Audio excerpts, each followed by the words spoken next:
Ju përshëndes nga lajmet e mesditës, këtu në Top Channel, ju njoh me titujt kryesor. Kryeministri Edi Rama ufton sot në Paris për një vizitë zyrtare me ftesë të presidentit Emmanuel Macron.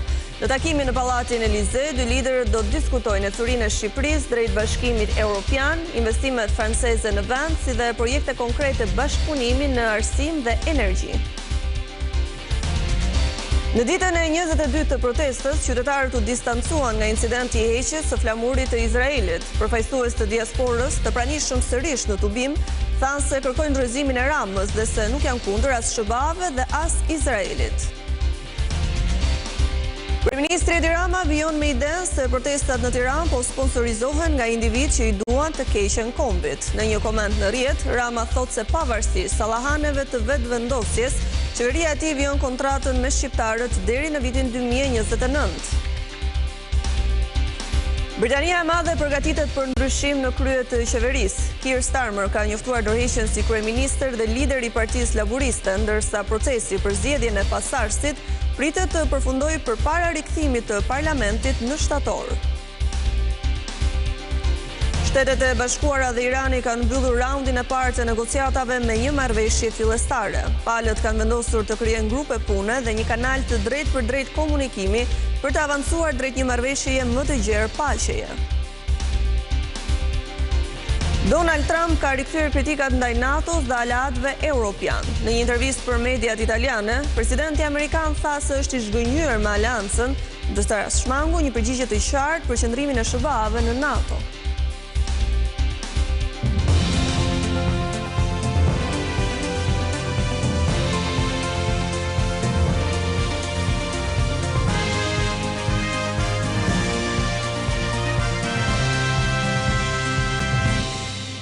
Do t'i shohim tani së bashku zhvillimet kryesore deri në këto momente të ditës. Kryeministri Edi Rama udhton sot drejt Francës për një vizitë zyrtare me ftesë të presidentit Emmanuel Macron. Takimi parashikohet të zhvillohet në Pallatin Elysee me dy çështje kryesore për diskutim: integrimi I Shqipërisë në Bashkimin Evropian, si dhe për investimet franceze në Shqipëri. Presidenca franceze ka publikuar agjendën e takimit ku Macron dhe Rama do të diskutojnë perspektivën europiane të Shqipërisë dhe reformat që vendi ynë po zbaton në kuadër të antarësimit në Bashkimin Evropian. Bashkëpunimi ekonomik dhe energjetik përfshi investimet franceze në Shqipëri si dhe ndërtimi I liceut francez në Korçë janë pjesë e diskutimeve. Do ndalemi tani në një tjetër çështje. Në gjyqin për dosjen Partizani, ku I akuzuar është edhe Berisha, ka dhënë dëshminë e tij ish-ministri Kulturës Ylli Pango. Kam në këtë moment një lidhje të drejt-për-drejt gazetaren tonë Anila Hoxhën. Anila, të përshëndes. Çfarë ka deklaruar ish-ministri? Përshëndetje Doris, ish-ministri përgjatë viteve 2007-2009 Ylli Pango ju përgjigj pyetjeve të prokurores së çështjes e po ashtu edhe njërës prej avokatëve të Sali Berishës dhe direkt edhe Jamarbër Maltezit. Në të vërtetë ajo që u kuptua gjatë fjalës së ish funksionarit në kohën e kabinetit Berisha ishte se ai nuk mbante mend asgjë dhe siç shtoi më tej Ylli Pango, për shkak se kanë kaluar 18 vite për këtë arsye, ai kujtoi dhe falenderoi median për dokumentacionin e publikuar në dosjen Partizani, që sipas tij kishin rifreskuar kujtesën, por kjo kujtesë është e ngjizur, vazhdoi ai më tej.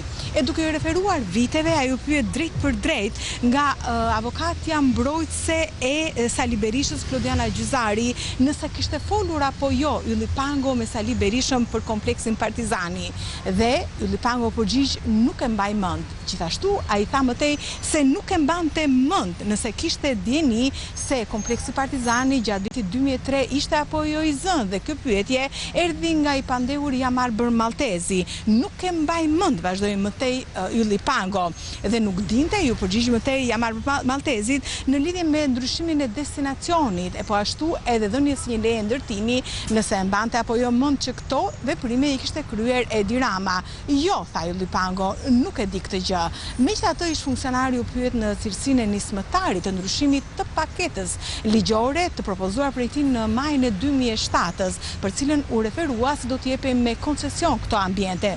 Ai kujtoi se kishte rritur në atë lagje që fëmijë dhe mbante mend se madje as pishina nuk punonte kompleksit Partizani dhe tha, duke konsideruar se mbante mend që kjo konsiderohej si një zonë e pushtuar sipas tij. kishte bërë propozimet për dhënime me koncesion dhe kur e pyeti prokuroria se përse u vlerësua që duhet ndryshuar ligji për dhënien me koncesion, ai tha se është një nder për një shtet dhënia me koncesion e terreneve sportive, përsa ko shteti nuk ka mundësi të zhvillojë ato. Dhe mëtej kur u pyet se përse më pas kishte patur amendime për privatizimin, Ylli Pango e vuri tekstin tek fjalia e tij duke thënë se ishte pro privatizimeve, se në një nga mbledhjet e para të qeverisë Berisha gjithashtu ishte dhënë ideja që të ecej përpara me privatizime dhe vetë ish-ministri Ylli Pango kishte qenë pro privatizimit dhe gjithashtu dhe konsiderimit për respektimin e ish-pronarëve.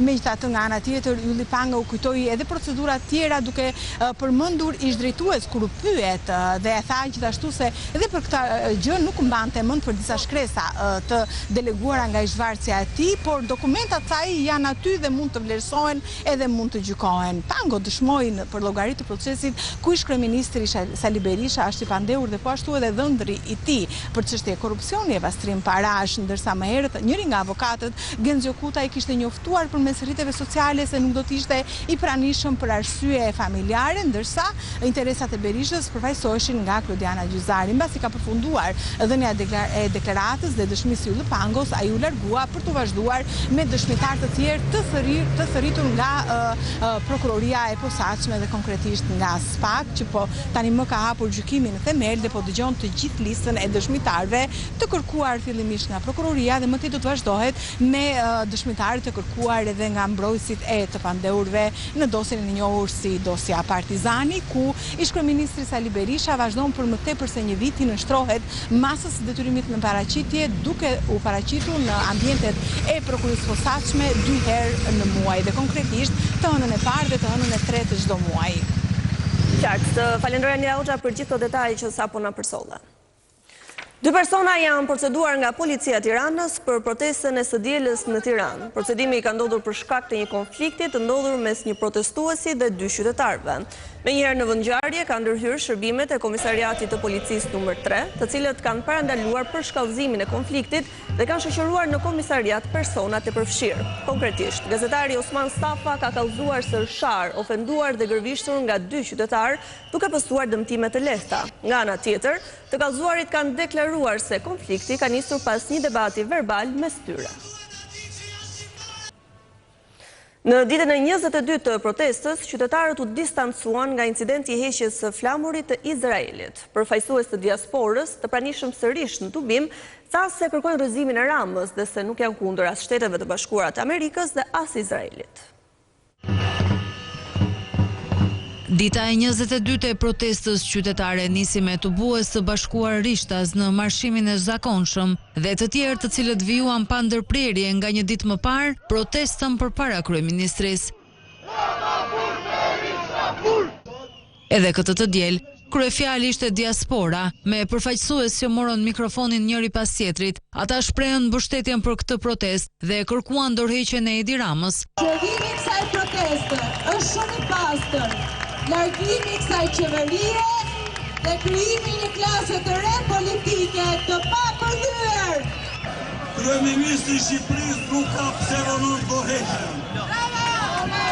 Të mendoj për sigurinë dhe mbrojtjen kombëtare, sepse vazhdimi dhe zgjatja e protestave sjell probleme të sigurisë vendit.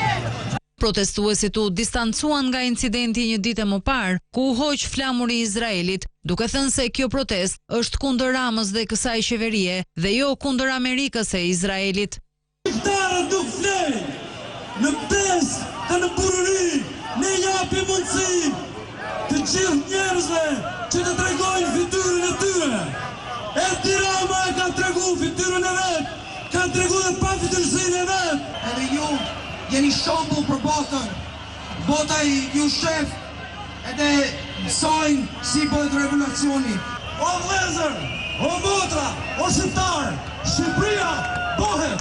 Shqipërinë e bëjmë ne. Ne jemi ata që bëjmë Shqipërinë. Gjithë ata që thonë se kjo protestë është vetëm blef dhe nuk ka artikulim politik. Ne jemi këtu për një Shqipëri të re, për një drejtësi të re. Protesta me marshim në disa rrugë të kryeqytetit.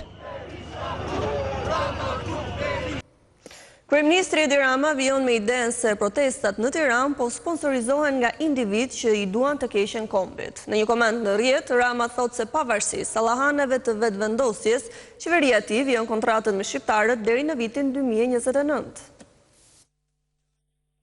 Kryeministri Edi Rama në një tjetër reagim në rrjet thotë se protestuesit ardhur nga Kosova dhe Maqedonia e Veriut në Tiranë nuk përfaqësojnë diasporën. Në një koment nisur nga një postimi ish deputetes së Shkupit Arta Toçi, e cila kritikonte praninë e shqiptarëve të Maqedonisë së Veriut në protestat në Tiranë, Rama thotë se ata kanë shtetin e tyre dhe se nuk mund të vijnë në kryeqytetin shqiptar si diasporë, brengoset apo gëzohet kush i do shqiptarët në sherrë në rëmuj, kur e sheh këtë diasporë të Maqedonisë së Veriut dhe Kosovës, të turret si një hordhi pushtuese mbi kuaj me 4 rrota drejt Tiranës për të rrëzuar qeverinë e Shqipërisë. Kjo është një pyetje që në fakt duhet t'ia bëjmë vete sponsorët e tyre, të cilët i sigurojnë se po harxojnë parat vetëm e vetëm për t'i bërë dëm kombëtar e ndërkombëtar imazhit të shqiptarëve të Maqedonisë së Veriut dhe vet Kosovës, sepse sa për mua dhe qeverinë e Partisë Socialiste duhet të vazhdojnë të paguajnë naftë, ushqime, qeleshe, deri ditën kur mbaron kontrata jone pasgjithshme me 856.177 shqiptar brenda dhe jashtë atë dheut në maj 2029, shkruar Rama. Kryeministri vijon më tej me idenë e tij se janë të shumtë sponsorët që duan të shkaktojnë dëm kombëtar, duke nxitur e mbështetur protestat në Tiranë. Rama thotë se mes tyre qëndrojnë edhe sallahanet e vetëvendosjes, por distancon prej tyre kryeministrin Albin Kurti dhe të mos spekuloj askush duke i lidhur këtë shënim me emrin e kryeministrit të Kosovës, sepse kurrësi nuk mund ta bëj e as ta nënkuptoj në asnjë rretham përgjegjës për asnjë prej sallahanave të vetëvendosjes që janë përfshirë në këtë çorb dreqërish. Nuk e them këtë hiçfar për një larje protokollore goje, por sepse e di mirë që çdo çadër e gjër politike mban edhe sallahanet vet, dhe do të fyeja inteligjencën e Albinit, po të mendoja se ai gjykon si ata, kështu që lëreni Albin Kurtin jashtë kësaj çorbe të neveritshme. I patrëmbur prej sponsorëve të protestave në Tiranë, kryeministri thotë se do ta vazhdojë detyrën deri kur i mbaron kontrata me zgjedhësit shqiptar. Ky është Top Channel. Britania e Madhe përgatitet për ndryshim në krye të qeverisë. Keir Starmer ka njoftuar dorëheqjen si kryeministër dhe lider i Partisë Laboriste, ndërsa procesi për zgjedhjen e pasardhësit pritet të përfundojë përpara rikthimit të parlamentit në shtator. Fantastic wife fig. Kryeministri britanik Sir Keir Starmer gjatë një fjalimi emocional përpara Downing Street ka dhënë dorëheqjen nga posti i Partisë Laboriste, por do të vazhdojë të jetë kryeministër deri në muajin shtator. Kur Partia Laboriste do të ketë vendosur nëse do të ketë garë për postin e kryetarit partisë dhe automatikisht kryeministrit të ri, procesi do duhet fillojë nga data 9 korrik deri në mbylljen e sesionit parlamentar nga mesi korrikut, por ai do të vazhdojë të jetë kryeministër deri në shtator ku fillon sesioni i ri parlamentar. Starmer deklaroi se do të bëjë gjithçka që mundet për një kalim të qetë të pushtetit dhe do jap pasuesit e tij në postin e kryeministrit mbështetjen e tij të plotë. Ky largim ndodh pas presionit të madh nga deputetët dhe anëtarët e kabinetit të tij qeveritar, pas rezultatit të dobët të zgjedhjeve lokale të muajit kaluar, si dhe fitores spektakolare të rivalit të tij Andy Burnham, kryebashkiakut aktual të Manchesterit, qytetit të dytë më të madh në Britani, i njohur si mbreti i veriut, i cili sot bën betimin në parlament si deputeti më i ri, një parakusht për të sfiduar Starmer për kreun e Downing Street. Para 6 vjetësh, Starmer u bë lider i laboristëve kur partia, sipas tij, ishte politikisht, financiarisht dhe moralisht e falimentuar. Ai pastroi Partinë Laboriste nga antisemitizmi dhe fitoi në mënyrë spektakolare zgjedhjet e përgjithshme të 2024-s, pas 15 vjetësh në opozit, për të gjendur 2 vjet më pas në derën e Downing Street duke njoftuar dorëheqjen. Ai mund të ketë qenë më i vlerësuar se çfarë ka bërë në marrëdhëniet ndërkombëtare, por ndëshkohet se çfarë bën brenda Britanisë. Kjo dorëheqje shihet dhe realisht është një mas paraprake për të shmangur humbjen në zgjedhjet e ardhshme politike pas 3 vjetësh dhe për të penguar ardhjen në pushtet Partisë Populiste dhe anti-emigracion të babait të Brexitit Nigel Farage, partia Reforma e cila ndodhet përpara laboristëve në sondazhet e opinionit publik. Dorëheqja e Starmer nuk është shokuese po të kenë parasysh rezultatet e dobta në zgjedhjet lokale të majit, ndërkohë opozita konservatore nuk kërkon zgjedhje të parakohshme pasi nuk janë në gjendje të fitojnë dhe kjo është e dukshme. Arben Manaj, Top Channel, Londër. Në 10 vitet e Brexit, Anglia ka ndryshuar 6 herë kryeministrat sepse kanë dhënë dorëheqjen, si Starmer. I vetmuar, i braktisur dhe i përballur me fundin e rrugtimit të tij, Keir Starmer vendosi të largohet duke u përgatitur t'ia lërë postin e kryeministrit Andy Burnhamet. Pa mundur t'i fshehë emocionet në një fjalim përpara Downing Street, Starmer e mbrojti punën e bërë për ringritjen e një partie të dështuar politikisht, financiarisht dhe moralisht, si tha ai, por shtoi: "Pyetja që partia ime po bën tani është nëse unë jam personi i dur për ta udhëhequr drejt zgjedhjeve të ardhshme. Vendimi im është të vendos vendin në radhë të parë. Për këtë arsye jap dorëheqjen. Këtë mëngjes kam biseduar me madhërinë e tij, i cili e pranoi dorëheqjen time." Kreu i qeverisë britanike e kaloi fundjavën e izoluar me shpresën se do të mund të rezistonte presionit, por në fund ju desh të pranonte realitetin. Edhe ministrat më besnik i kishin kërkuar të caktonte një kalendar për largimin e tij dhe transferimin e pushtetit të Burnham, proces ky që mund të përfundojë në shtator. Burnham, kryebashkiak i Manchesterit, përgatitet tani të kthehet në kryeministrin e shtat britanik që nga vota për Brexitin. Si për ironi, përvjetori i 10 i atij referendumi është pikërisht nesër. David Cameron e dha dorëheqjen fill pas rezultatit të referendumit që u mbajt 23 qershorin e 2016-s. Pas tij u larguan me radhë në të njëjtën mënyrë Theresa May, Boris Johnson, Liz Truss, Rishi Sunak dhe tani Keir Starmer, i cili hyri në Downing Street vetëm pak më shumë se 2 vjet më parë, me një shumicë dëshmuese prej 2/3 të vendeve në parlament, siç kujton Corriere della Sera, por shpejt u kthye në kryeministrin ndoshta më pak popullor të historisë moderne britanike. Madje edhe më jo popullor se Boris Johnson dhe Liz Truss, e cila në vetëm 7 javë e çoi Britaninë në prag të krizës financiare. Nuk e kuptoi politikën, kishte pranuar dikur Starmeri, një deklarat kjo jo fort inkurajuese për dikë që synon të qeverisë një vend, si thon ekspertët. Në thelb, Keir Starmer mbeti gjithmonë sipas tyre ai që kishte qenë, një avokat dhe një ish prokuror i përgjithshëm, i mësuar me ligjin dhe procedurat, por jo me manovrat, intrigat dhe betejat ideologjike të Westminsterit. Shtetet e Bashkuara dhe Irani kanë mbyllur raundin e parë të negociatave me një marrëveshje fillestare.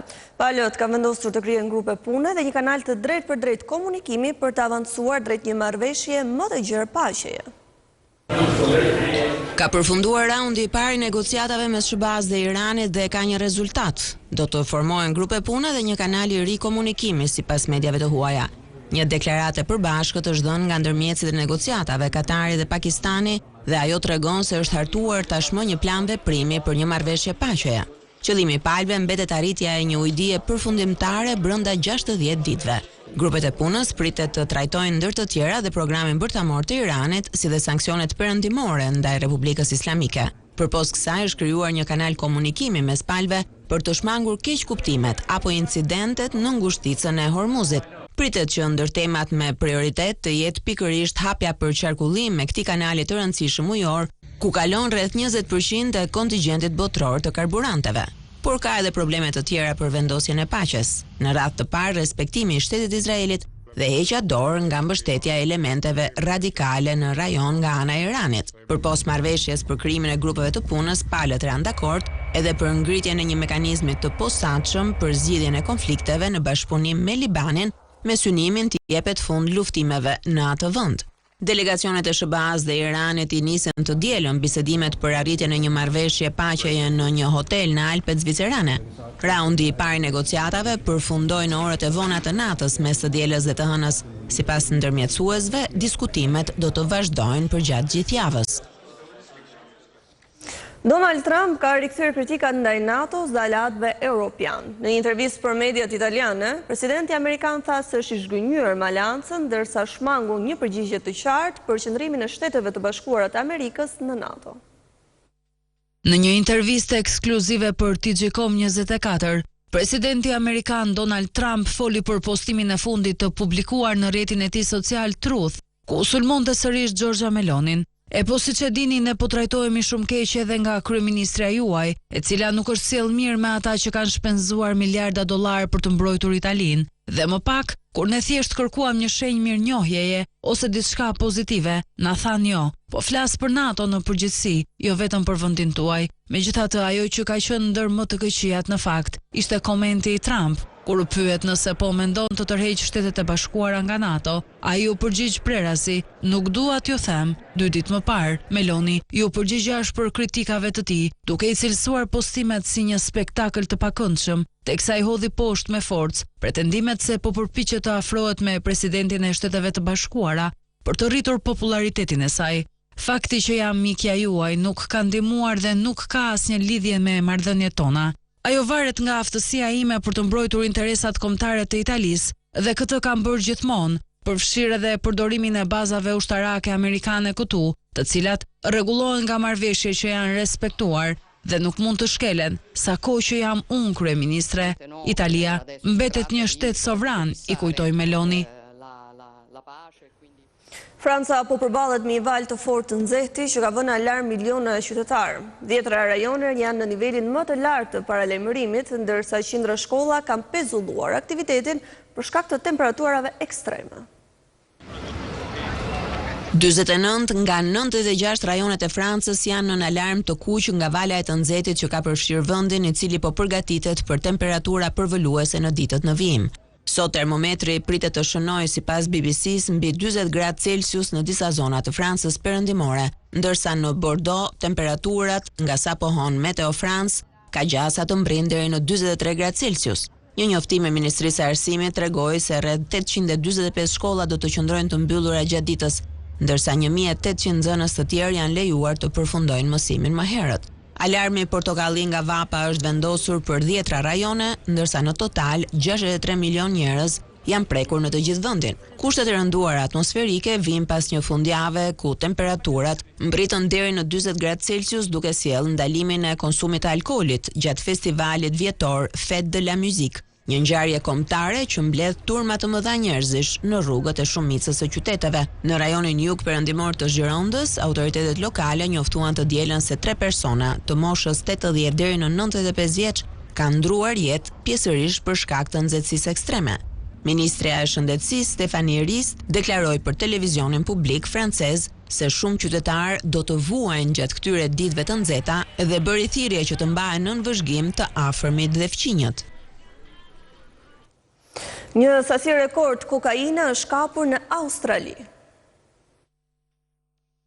Policia australiane sekuestroi një sasi rekord prej 2.7 tonësh kokainë, të fshehura në emë plastike, i konsideruar ky si sekuestrimi më i madh i këtij lloji në historinë e vendit, pas një bastisje që u krye në një sistem bunkerësh nëntoksor, të ndërtuar në një pronë në Londonderry, në veri perëndim të Sydneyt. Kokaina do të kishte vlerë rreth 500 milionë euro nëse do të shitej, para këto që sipas policisë australiane tani nuk do të shkojnë në xhepat e krimit të organizuar. 2 të rinj, 21 dhe 25 vjeç u arrestuan në vendngjarje, ndërsa paraprakisht dyshohet se droga është transportuar me një anije dhe se ruhej në kontenier nëntoksor derisa të shitej.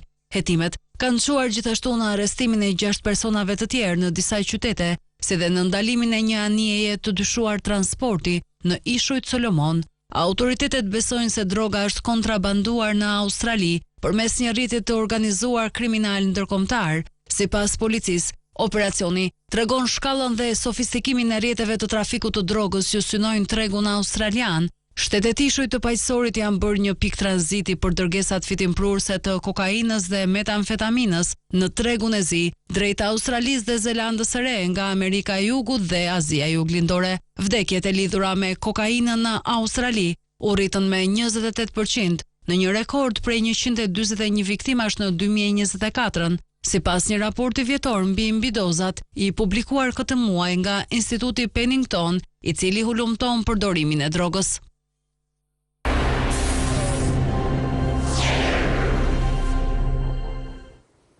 Tensione dhe përplasje janë regjistruar sërish në aeroportin e Vlorës mes përfaqësuesve të 2 kompanive në konflikt. Situata u normalizua pas ndërhyrjes së policisë, ndërsa punojësit e Mapcos u rikthyen në kantier pas vendimit të gjykatës së lartë që i riktheu kompanisë të drejtën e administrimit. Në aeroportin e Vlorës ka pasur sërish sot tensione dhe përplasje mes punonjësve të kompanisë së Bexhet Pacollit dhe sigurisë së kompanisë tjetër, 2A të Valon Ademit. Situata ka shkaktuar tension, por ndërhyrja e menjëhershme e strukturave të policisë ka bërë të mundur normalizimin e saj, deri në momentin që punonjësit e MAPCO kanë shkuar në kantier me vendimin e gjykatës së lartë, që i riktheu kompanisë së biznesmenit Pacolli të drejtën e administrimit. Me hyrjen e punonjësve të MAPCO dhe nën-kontraktorëve të tyre, i jepet fund bllokimeve të punimeve në aeroportin e Vlorës. Sipas administratorit të MAPCO-s, Selim Pacolli, punimet për terminalin pritet të përfundojmë brenda një muaji. Ne na novitën maksimum 30 ditë, jo më shumë, maksimum për flat 30 ditë, duke përfshi edhe certifikimin e aseteve të tjera të cilat instalohen këtu. Bexhet Pacolli një ditë më parë deklaroi se MAPCO është zotruese 98% të kuotave të kapitalit të vijës dhe përbën subjektin kryesor mbajtës të gjitha detyrimeve, përgjegjësimeve dhe ekspozimeve që lidhen me koncesionin në aspektin profesional, teknik, referencial dhe financiar. Përplasja mes dy kompanive solli bllokimin e punimeve në aeroportin e Vlorës prej rreth 10 ditësh gjatë muajit maj, deri në një vendim të gjykatës së lartë. Gjykata vendosi më 26 maj që të rrëzoj kërkesën për sigurimin e padisë të paraqitur nga kompania Vlora International Airport dhe Dyja Group të biznesmenit Valon Ademi dhe t'i jap të drejtë sipërmarrësit kosovar ish presidentit Bexhet Pacolli, duke lejuar kthimin e tij në aeroportin e Vlorës. Një aksident me pasojë vdekjen e një këmbësoreje ndodhi mëngjesin e sotëm në Lushnjë. Një 71 vjeçare ka humbur jetën teksa ka tentuar të kalojë rrugën nga njëra anë në tjetrën në aksin Çerm-Divjak.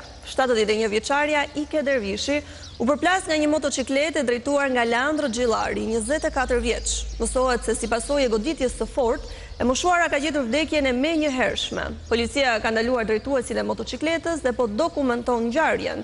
Ky është aksidenti i dytë me vdekje 2 ditët e fundit në Lushnjë, pas atit të së shtunës, ku humbi jetën 37 vjeçari Tauland Beliu, i cili ndodhej në biçikletë dhe u godit nga 2 makina, njëra pas tjetrës. Kemi rritur kështu në fund të lajmeve të mesditës. Unë ju falenderoj për vëmendjen, mirëpafshim.